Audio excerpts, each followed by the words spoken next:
Welcome back. Breaking news right now. President Trump posted on Truth Social moments ago saying, quote, "A whole civilization will die tonight, never to be brought back again. I don't want that to happen, but it probably will. However, now that we have complete and total regime change, where different, smarter, and less radicalized minds prevail, maybe something revolutionary wonderfully can happen. Who knows? We will find out tonight. One of the most important moments in the long and complex history of the world. 47 years of extortion, corruption, and death will finally end. God bless the great people of Iran," writes President Trump. Meanwhile, there's this. North Carolina Congressman Pat Harrigan earlier with me on this program telling me that the House leadership has decided that the House will not return early from the recess to end the 53-day-long shutdown at the Department of Homeland Security.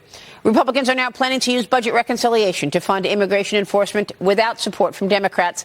The president would like the bill on his desk by June 1st. Some lawmakers are expecting one bill for border funding and then another bill for voting reforms and anti-fraud measures. Joining me now is Texas Congressman Jody Arrington. He is the chairman of the House Budget Committee. Mr. Chairman, good to see you. Thank you so much for being here. Good to see you.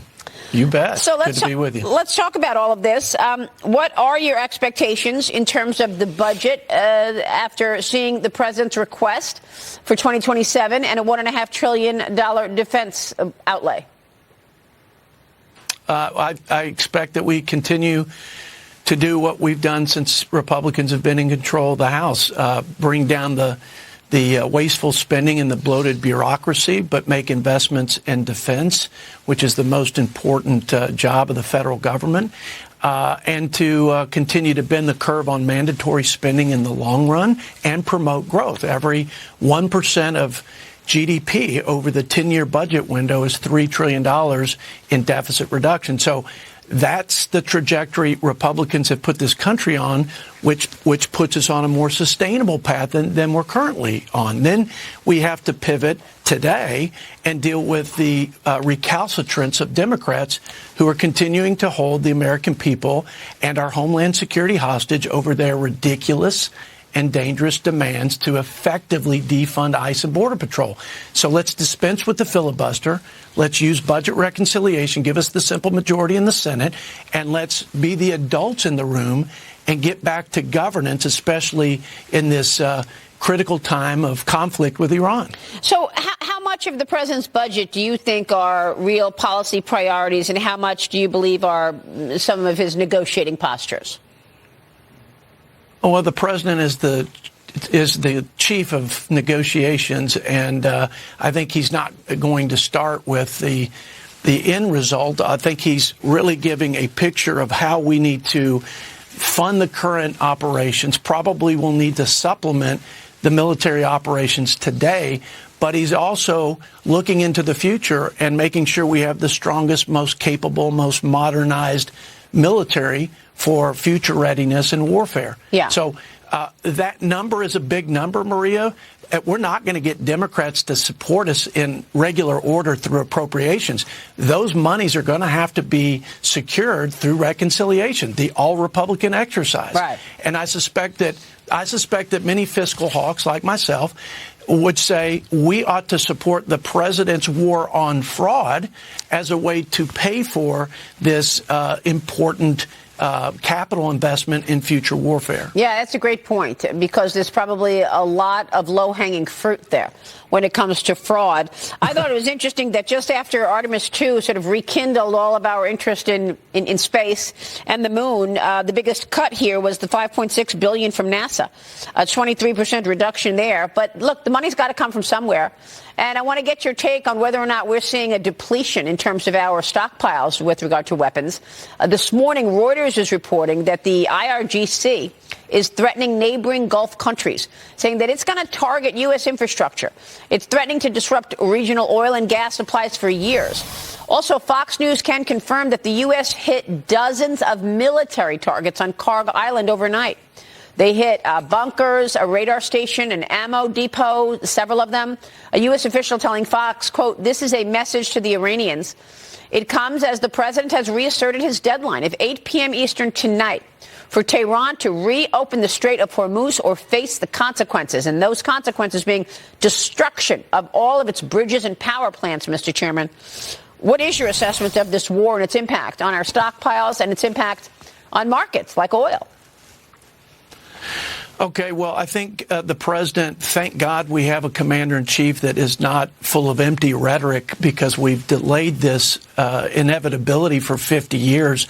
I think Iran had a vision that they would escape any consequence and accountability, and that we'd have an Ayatollah that was fully equipped with nuclear weapons. So we'd have another North Korea, save and except for President Trump, who is a man with a bias for action and a man who presented with the facts that we have imminent threats to today and for our children's future, is going to act, even if it's against his personal political interests. So thank God for President Trump and for the courage and political will to do what he's doing. Now we've got to replenish the munitions. There's no doubt about it. We have to supplement the defense resources, but we're not going to get help from Democrats. I mean, I think we can look at Homeland Security as case in point, right? Exhibit A. Yeah. So we're going to have to work together as Republicans to do that. We can make a down payment on future investments as well, and we can do it and underwrite it with all the tremendous waste and fraud across the federal government. We cut $1.6 trillion in the big, beautiful bill in mandatory waste and fraud. And if we applied that to other means-tested welfare programs, there are only 80 means-tested programs at $1.5 trillion. Surely we can find the money to support this most important objective, to win, to achieve the objectives, and to come back and have the readiness posture, again, not for just tomorrow, but well into the future. Yeah, so I have two questions there based on all of that you just said. Number one, how much low-hanging fruit is there in fraud? What kind of a number are we talking about? Well, I've got a longer list than I think Republicans have an appetite for. Not all, but budget hawks like me, it's hundreds of billions of dollars. And watchdog groups like the GAO says it's upwards of $500 billion a year. But let me give you an example. In the low-income housing tax credit, for example, which is a means-tested welfare, cash welfare system program, rather, we don't have safeguards to prevent illegal immigrants from availing themselves of that tax-funded social welfare program. We've got others like the earned income tax credit. It's another cash welfare program because it's a refundable tax credit. The error rate, the improper payment rate, Maria, is 30 cents on the dollar.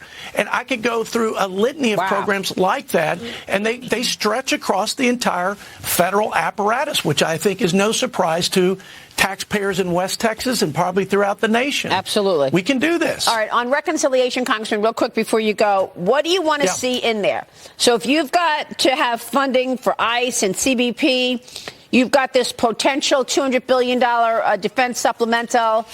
Can you make the Save America Act a budgetary item? Okay, because you're going to have to outlay money to states, right, for secure elections. So can you put that circle into a square and make Save America Act in reconciliation as well? What are your other priorities for reconciliation? A great question. We have two reconciliation opportunities. So whether we do the DHS funding and then go to 3.0 reconciliation, or we do them in a combination, it's obviously support defense first. Secondly, it's the war on fraud and reducing taxpayer-funded waste and fraud. It's also affordability issues on health care and housing. And then, of course, what you said, we're going to try creatively to put incentive monies to states who can get those resources if they implement voter integrity or voter ID and other election integrity measures. So that is what has to be worked out with the Senate, because the Senate is where they have this privileged motion of reconciliation and the parliamentary procedures that are reviewed by the parliamentarian. But we can do it through grant monies, through incentive programs, and it will be a sort of a down payment, I would say, on the Save America Act. It won't be exactly like that, but you have to make it a budgetary, material budgetary measure if you're going to get it past the Byrd rule in the Senate. Yeah, exactly. I like it because we want secure elections, Congressman. Bottom line.